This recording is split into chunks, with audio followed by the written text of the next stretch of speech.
ನಾವು ಏನು ಸಾಧಿಸಿದ್ವಿ ಅನ್ನೋದಕ್ಕಿಂತ ಎಷ್ಟು ಸಾರ್ಥಕ ಆಯಿತು ಅನ್ನೋದು ಬೇಕು ಈ ಪ್ರಪಂಚದೊಳಗೆ. ನಾನು ಕಲ್ತಿರೋದು ಎಷ್ಟು ಉಪಯೋಗ ಆಯಿತು, ನನಗಾಯಿತೋ ಸಮಾಜಕ್ಕಾಯಿತೋ, ಇದಾರು ಬೇಕಲ್ಲ. ರಾಮಕೃಷ್ಣ ಪರಮಹಂಸರು ಕೂತಿದ್ರು, ಅಲ್ಲೊಂದು ಹೊಳೆ ದಂಡೆಲ್ಲಿ ಕೂತಿದ್ರು. ಒಬ್ಬ ಸನ್ಯಾಸಿ ಬಂದ, ಏನು ಗಡ್ಡ ಬಿಟ್ಕೊಂಡು ರುದ್ರಾಕ್ಷಿ ಎಲ್ಲ ಹಾಕೊಂಡು ಏನು ಕಾವಿ ಬಟ್ಟೆ ಎಲ್ಲ ಧರಿಸ್ಕೊಂಡು ಬಂದ. ಯಾರಲ್ಲಿ ರಾಮಕೃಷ್ಣ ಪರಮಹಂಸ ಅಂದರು. ನಾನೇ ಕಣಪ್ಪ, ನಾನೇ. ಏನೋ ಅಂದರು. ಏನು ಸಾಧನೆ ಮಾಡಿದೀಯ ನೀನು? ಏನು ಮಾಡಿಲ್ಲ, ಕಾಳಿಕಾ ಮಾತೆ ಉಪಾಸನೆ ಮಾಡ್ತೀನಿ, ನನ್ನನ್ನು ನಾನು ಅರ್ಥ ಮಾಡ್ಕೊಂಡು ಅಷ್ಟೇ ಸಾಧನೆ ಅಂದರು. ನಾನೇನು ಸಾಧನೆ ಮಾಡಿ ಗೊತ್ತಾ ಅಂದರು.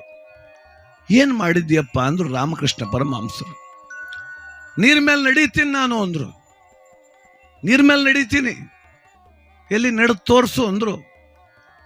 ಅವನು ಕೈಲಿ ಕಮಂಡ್ಲ ಹಿಡ್ಕೊಂಡು ಹೊಳೆ ಮೇಲೆ ನಡೆದ್ಬಿಟ್ಟ. ಅವನು ಈ ಕಡೆಯಿಂದ ಹೋಗಿ ಆ ಕಡೆಯಿಂದ ಬಂದ.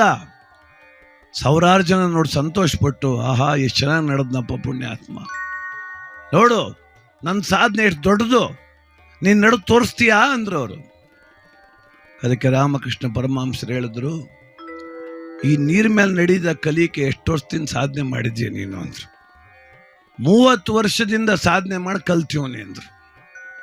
ಅದಕ್ಕೆ ಅವ್ರು ಅಂದ್ರು, 2 ರೂಪಾಯಿ ಕೊಟ್ರೆ ದೋಣಿಯವರು ಆಚೆ ಕೆಳಗೆ ದಾಟಿಸ್ತಾರಪ್ಪ, ಇದು ಕಲಿಕೆ 30 ವರ್ಷ ವ್ಯರ್ಥ ಮಾಡಿದ್ಯಲ್ಲ ಮೂರ್ಖ ಅಂದ್ರು. ಇದು ಯಾಕೆ ಕಲಿಕೆ ಹೋದೆ? ದೋಣಿಯವರು ಇದ್ರು, 2 ರೂಪಾಯಿ ಕೊಟ್ಟರೆ ಅದು ಇಲ್ಲ ಅಂದ್ರೆ ಫ್ರೀನೇ ಕರ್ಕೊಯ್ತಾರ ಅವರು. ಇದು ಸಾಧನೆಯ ನಿಂದು? ಯೋಚಿಸ್ಬೇಕು, ಏನು ಸಾಧಿಸ್ಬೇಕು ನಾನು ಅನ್ನೋದು ಯೋಚಿಸ್ಬೇಕು ಬಂಧುಗಳೇ. ಅಥವಾ ಸಾಧಿಸಿದ್ದು ಸಂಪಾದಿಸಿದ್ದು ಖರ್ಚಂಗಾಯಿತು. ಇವತ್ತೊಂದು 5,000 ರೂಪಾಯಿ ಕೊಟ್ಟಿರ್ಬೋದಾ ನೀವು ದೇವಸ್ಥಾನಕ್ಕೆ? ಆ 5,000 ರೂಪಾಯಿಗೆ ಒಂದು ರಶೀದಿ ಕೊಡ್ತಾರ ಅವರು. ಎಷ್ಟೊತ್ತು ನೋಡ್ತಾರ್ರಿ ಅದನ್ನ? ಅಲ್ಲೊಂದು ಫೋಟೋ, ಬಸವಪ್ಪನ ಫೋಟೋ ಅದೇ, ಕೆಳಗಡೆ ನಿಮ್ಮ ಹೆಸರದೆ, ನಿಮ್ಮ ಕುಟುಂಬದ ಹೆಸರದೆ. ನೋಡಿದ್ರೆ ಆನಂದ ಆಗತ್ತೆ, ಅಭಿಮಾನ ಉಕ್ಕತ್ತೆ.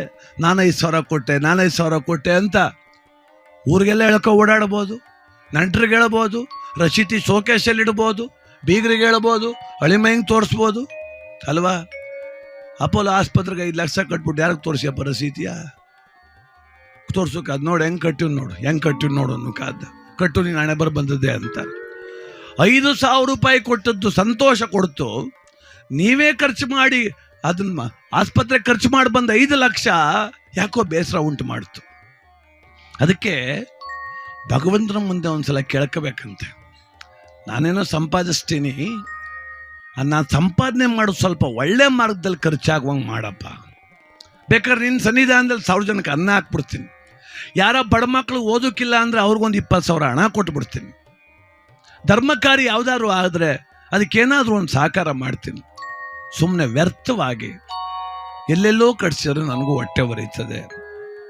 ಆಸ್ಪತ್ರೆ ಕಟ್ಟುವ ಹಣ ಅಥವಾ ಮಗ ಕಲಿಬಾರ್ದು ಕಲ್ತು ವ್ಯರ್ಥ ಮಾಡುವಂಥ ಹಣ ವಿಚಿತ್ರವಾಗಿ ಖರ್ಚು ಮಾಡ್ತಾರೆ ಜನ. ಒಂದು ಸಾರ್ಥಕತೆ ಮನೋರಂಜನೆ ಬೇಕ್ರಿ. ನಮ್ಮ ಸಂತೋಷಕ್ಕೂ ಒಂದು ಅರ್ಥ ಇದೆ, ಸಂತೋಷಕ್ಕೂ ಒಂದು ಅರ್ಥ ಇದೆ. ಒಂದು ಸಿನಿಮಾ ನೋಡ್ಬೋದು, ಒಂದು ಕಡೆ ಎಲ್ಲಾರ ಹೆಂಡತಿ ಮಕ್ಕಳು ಕರ್ಕೊಂಡೋಗಿ ಸುತ್ತಾಡ್ಕೊಂಬರ್ಬೋದು, ಅದು ಸಂತೋಷನೇ. ಅದು ಹೊರತುಪಡಿಸಿ ಕೆಲವು ಖರ್ಚುಗಳಿದಾವಲ್ಲ, ದುಃಖ ಆಗ್ತದೆ. ಅದಕ್ಕೆ ಸದ್ವಿನಿಯೋಗ ಅಂತ ಕರೆದ್ರು. ಯಾವ್ದಾದ್ರು ಒಬ್ಬ ಬಡ ಹುಡುಗ ಜಾತಿ ಮತ ಮೀರಿ ಆ ಹುಡುಗ ವಿದ್ಯಾವಂತ, ಅವನು ಓದ್ಲಿಕ್ಕೆ ಸ್ವಲ್ಪ ಅನಾನುಕೂಲ ಇದೆ ಅಂದಾಗ ನೀವು ಮಾಡೋ ಅನುಕೂಲ ಅದೆಲ್ಲ ಅದು ಬಸವಪ್ಪನ ತಲೆ ಮೇಲೆ ಬಿಲ್ವ ಪತ್ರ ಇಟ್ಟಷ್ಟೇ ಪುಣ್ಯವನ್ನು ಕೊಡುತ್ತೆ. ಹಸಿದ ಬಟ್ಟೆಗಂತೂ ತನ್ನ ಆಗ್ತೀವಲ್ಲ, ಅದು ಭಗವಂತನಿಗೆ ಬೆಣ್ಣೆ ಅಲಂಕಾರ ಮಾಡಿದಷ್ಟೇ ಒಳ್ಳೆಯದನ್ನು ಮಾಡುತ್ತೆ ನಮಗೆ. ಅದಕ್ಕೆ ನಾವು ಸಂಪಾದಿಸಿದಂಥ ಹಣ ಸದ್ವಿನಿಯೋಗ ಆಗಬೇಕು, ಸಾಧನೆ ಅನ್ನೋದು ಸಾರ್ಥಕ ಆಗಬೇಕು. ಇಲ್ಲ ಅಂದರೆ ನೀನೇನಪ್ಪ ಸಾಧಿಸ್ತೆ? ರಾಮಕೃಷ್ಣ ಪರಮಹಂಸರು ಹೇಳಿದ್ರಲ್ಲ, ನೀನು ನೀರ್ ಮೇಲೆ ನಡಿಕ್ 30 ವರ್ಷ ಕಲ್ತಿದ್ದಿ, 2 ರೂಪಾಯಿ ಕೊಟ್ಟರೆ ಆಚೆ ಕಾಲ ಬಿಟ್ಬಿಡ್ತಿದ್ರಲ್ಲ ಪುಣ್ಯಾತ್ಮ ಅಂತ. ಅದಕ್ಕೋಸ್ಕರ ಯಾವುದು ಸಾಧನೆ, ಯಾವುದು ಸಾರ್ಥಕತೆ ಅರ್ಥ ಮಾಡ್ಕೊಂಡು ಬದುಕೋಣ ಬಂಧುಗಳೇ.